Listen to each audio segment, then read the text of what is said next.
Superior Athletics, tried and true training methods to make you a better athlete at a fraction of the cost of a personal trainer. Workouts for all ages.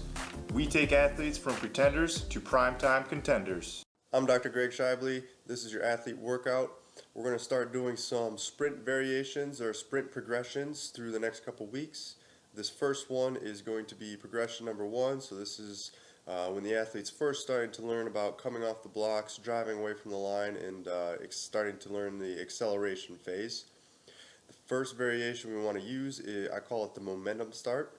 What they'll do is they'll rock backwards and then they'll use their momentum to roll forward, driving away from the line, punching their knee forward, staying low like an airplane, coming off the ground, gradually rising. The second variation is going to be a falling start. This is a pretty common one that you'll see a lot of people do.